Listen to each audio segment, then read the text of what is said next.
আল্লাহ পাক বলেছেন, হে মুহাম্মদ সাল্লাল্লাহু আলাইহি ওয়াসাল্লাম, বলেন সাল্লাল্লাহু আলাইহি ওয়াসাল্লাম, তোমার উম্মতের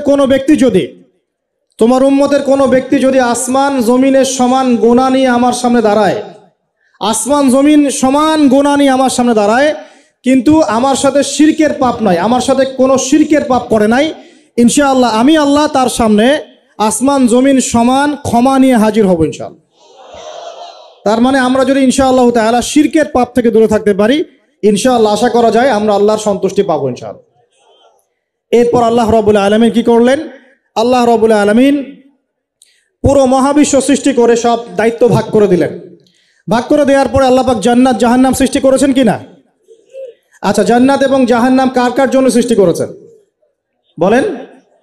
জিন আর মানুষ। আচ্ছা, এখন জান্নাতের চেয়ে কি শান্তির কোনো জায়গা আছে? আচ্ছা, এই জান্নাত কার জন্য সৃষ্টি করেছেন? জিন আর মানুষ। আচ্ছা, তাহলে আল্লাহ পাক মানব জাতিকে ভালোবাসেন কিনা? ভালোবাসেন কিনা? আপনি যখন কাউকে ভালোবাসবেন তাকে সবচেয়ে সুন্দর গিফট দিতে চাইবেন কিনা? তার জন্য সবচেয়ে ভালোটা কিনতে চাইবেন কিনা?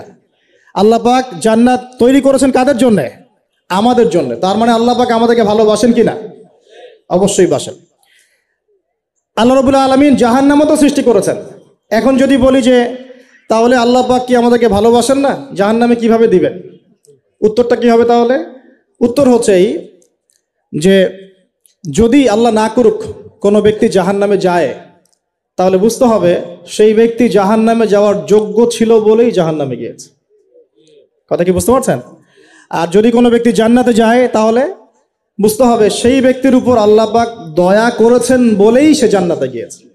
মানুষ তার আমল দিয়ে জান্নাতে যেতে পারবে না, মানুষ তার আমল দিয়ে জান্নাতে যেতে পারবে না, আল্লাহর দয়া অনুগ্রহ দিয়ে জান্নাতে যাবে ইনশাআল্লাহ তাআলা। আল্লাহ পাক আমাদের সবাইকে সেই দয়া অর্জন করার তৌফিক দান করুন। আল্লাহ পাক সৃষ্টি করলেন আদম আলাইহিস সালামকে। কাকে?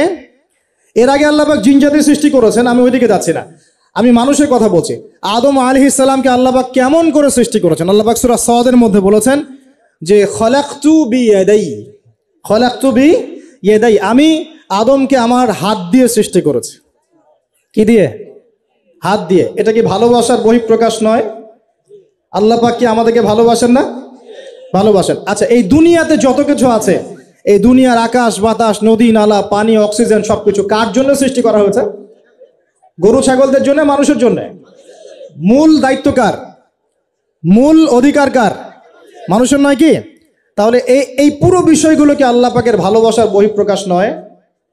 হ্যাঁ।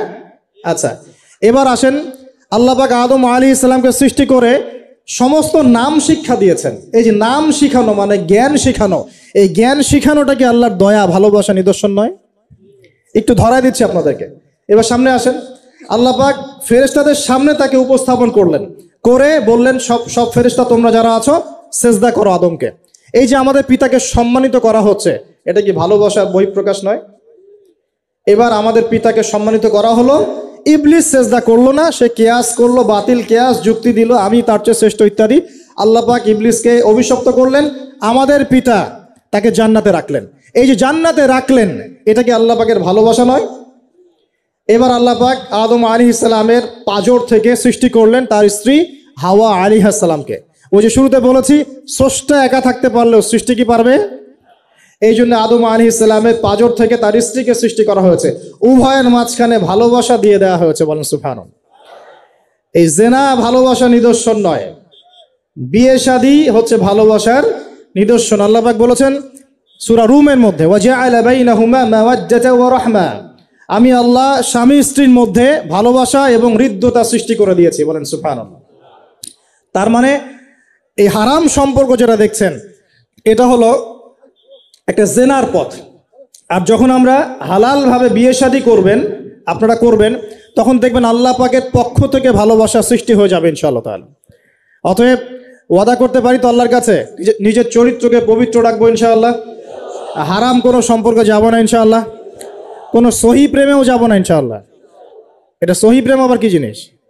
দিনী ভাই দিনী বোনের মধ্যে এখন প্রেম চলে, এগুলো হয় না মাঝে মাঝে? এগুলো বন্ধ করতে হবে। হালাল উপার্জনের সোর্স হয়ে গেলেই দিনদার মেয়ে দেখে বিয়ে করে ফেলবেন ইনশাআল্লাহ তাআলা। অন্য কোনো পথে যাবেন না, কোনো হারাম পথে যাবেন না। ওয়াদা করেন ইনশাআল্লাহ? রাজি আছেন তো ইনশাআল্লাহ? আল্লাহ কবুল করুন, আমিন। আর বিয়ের সময় অবশ্যই দিনদারিতা দেখবেন, অন্য কিছু না। অন্য কিছু পরে, দিনদারিতা আগে। দিনদারিতা আছে, নামাজ পড়ে, পর্দা করে, মাশাআল্লাহ সব দিক ঠিক আছে, তারপরে দেখবেন আপনি অন্য কিছু, তার আগে নয়।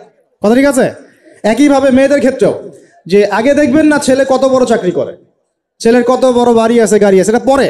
আগে দেখবেন ছেলে নামাজি কিনা, সুন্নত আছে কিনা, ইসলামের জন্য তার সফট কর্নার আছে কিনা, ইসলাম প্র্যাকটিস করে কিনা, এগুলো আগে দেখবেন। এগুলো না দেখলে কি হবে জানেন? বিয়ের 1 বছর 2 বছর পরেই বুঝতে পারবেন দুনিয়াটা জাহান্নাম হয়ে গেছে, নাউজুবিল্লাহ। দুনিয়াতেই তখন জাহান্নামের আযাবের স্বাদ ভোগ করতে হবে, নাউজুবিল্লাহ। আল্লাহ পাক আমাদেরকে হেফাজত করুন, আমিন। তো এই যে আল্লাহ পাক আদম আলাইহিস সালামের পাঁজর থেকে সৃষ্টি করলেন কাকে, এবং ভালোবাসা দিয়ে দিলেন উভয়ের মাঝখানে, এটা কি আল্লাহ পাকের দয়া নয়? আল্লাহ পাক ভালোবাসেন না? এবার দেখেন, গাছের কাছে যেতে নিষেধ করলেন। আমি কিন্তু শর্ট করে বলছি, গাছের কাছে যেতে নিষেধ করলেন, তোমরা জান্নাতে থাকো, খাও, যা ইচ্ছা করো, কিন্তু ওয়ালা তাকরাবা হাদিহি শাজারা, এই গাছের কাছেও যাবে না। একটা পরীক্ষা, জাস্ট একটা পরীক্ষা। এখানে কিন্তু বলা হচ্ছে গাছের কাছেও যাবে না, বলা হচ্ছে না যে গাছের ফল খাবে না। ঠিক যেমন আল্লাহ বলেছেন তোমরা জেনার কাছেও যাবে না। আল্লাহ পাক কিন্তু বলেন নাই জেনা করবে না, আল্লাহ পাক বলেছেন তোমরা জেনার কাছেও যাবে না। তো এখান থেকে আমরা এই হুকুমটার কঠোরতা বুঝতে পারি। তো প্রিয় ভাইরা, এখানে আমাদের পিতামাতা শয়তানের প্রলোভনে পড়ে গেলেন। কেন পড়লেন? শয়তান ওয়াসওয়াসা দিল যে আমি কি তোমাদেরকে এমন গাছের কথা বলে দিব যে গাছের কাছে গেলে বা যার ফল খেলে তোমরা চিরস্থায়ী জীবন পাবে এবং তোমরা ফেরেশতা হয়ে যাবে, এরকম কথা বলল। এবং তোমরা কোনোদিন মরবে না। হাল আদুল্লুকা আলা শাজারাতিল খুলদি ওয়া মুলকিন লা ইয়াবলা, এই দুটো ওয়াসওয়াসা, চিরস্থায়িত্বের ওয়াসওয়াসা এবং অমরত্বের ওয়াসওয়াসা দিয়ে আমাদের পিতামাতাকে নিয়ে গেল। এখন আমাদের পিতামাতা কি ফল খেয়েছিলেন কি খান নাই? আচ্ছা, এখন আল্লাহ পাকের দৃষ্টিতে অন্যায় হয়েছে কিনা? এরপরে আমাদের পিতামাতা কি করলেন? বললেন রব্বানা যালামনা আনফুসানা ওয়া ইল্লাম তাগফির লানা ওয়া তারহামনা লানাকুনান্না মিনাল খাসিরিন। এই যে দোয়াটা তারা করলেন, এই দোয়াটা করার পরে আল্লাহ পাক কি তাদেরকে মাফ করে দিয়েছেন কি দেন নাই? বলেন, কথা বলেন। আল্লাহ পাক মাফ করে দিয়েছেন কি দেন নাই?